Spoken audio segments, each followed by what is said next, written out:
see this picture? Yes. Theoretically, yes. Right? Well, maybe. Again, what would depend on whether you would see this picture differently after seeing the DUI lady? If you're a cyclist or not. Okay, so if you ride bikes or not. What if you think that all cyclists are just kind of nuts anyway? Wow, that's not good enough. Well, I had a couple students that were from Costa Rica. If you ride on the road in Costa Rica, you're nuts. The roads are this wide, the trucks are a little bit wider than the road, and there's no shoulder. So I talked to one of my friends that went down there for a while, and they goes, oh yeah, all the triathlon club that they have, they ride in the gym. They don't go for road rides until they close the rides to actually do the triathlons, because it's too dangerous to ride on the roads. And so that's just specifically from a student that were from Costa Rica. So they use stationary bikes to train? Yeah. That's crazy. Well, it's just there's no place to go safely train on the road. It's the same thing as I had a bunch of students from the Middle East. I asked the question, who rides a bike? Little kids and crazy people. Little kids are crazy people. Well, yeah. Because it's freaking hot and the roads are dangerous. And so we have these differing opinions, and so some people from some cultures assume that the bicycle is at fault even though the lady was drinking, because of their learning history. Okay, so then I did this. So one group of students saw this in the order that you saw. The second group of students saw this one.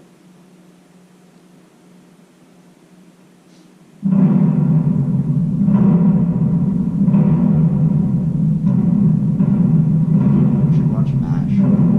What is that? You have a MASH arc. So we used to do this in college. They're called point-to-point races, or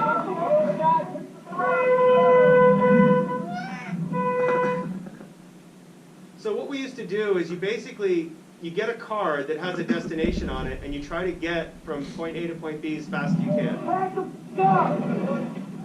And they're most bicycle messenger guys. These bikes do not have brakes on them, they're fixed gears. Big feet are sick. I even rode my mountain bike when we used to do this.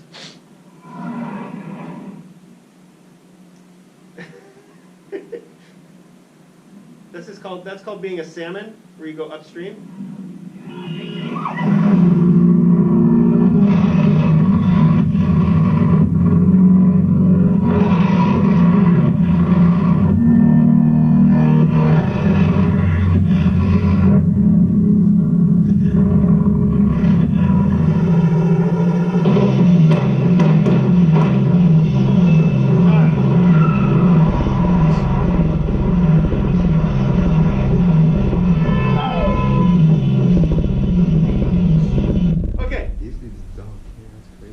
Okay, so what you just said in your head, that's crazy. And some of these guys are insane on what they'll do. Rush hour traffic, going down like Friars Road, drafting behind cars, zigging out back and forth. There used to be a bus, the 80 bus that goes from San Diego State to the beach. If you time it right, you leave San Diego State at the same time, you can beat that bus to the beach. Because it has to stop at stuff. If you blow through every light and get a couple good drafts, you can beat it to the beach. And is that safe? Is it smart? No, but you're young and stupid, don't care. But the idea of it is that if this is the concept you have of riding a fixed gear bike. So getting back to the main picture of the experiment. Oh, that's a fixie bike? That's a fixie. Yeah, it's a brakeless bike. Brakeless bike. I have a fixie that I ride a lot. To stop It has you. like no brakes, like not even like where you like pedal back. No, it's a fixed. The gear fit is just as the wheel's spinning, the pedals spin. If you want to ride slower, you pedal slower. Yeah, you have to resist the pedals to stop. So I have one. I'll I'll bring it in here. That makes sense. Yeah, it's meant for velodrome racing where they don't want people to have brakes in the velodrome because it causes crashes. So you want everybody to slow down slowly so you don't crash. But you can stop it by putting your genitals near the handlebars and leaning forward, and then bracing your leg against the handlebars and then pushing back on the rear pedal. And so by balancing your weight,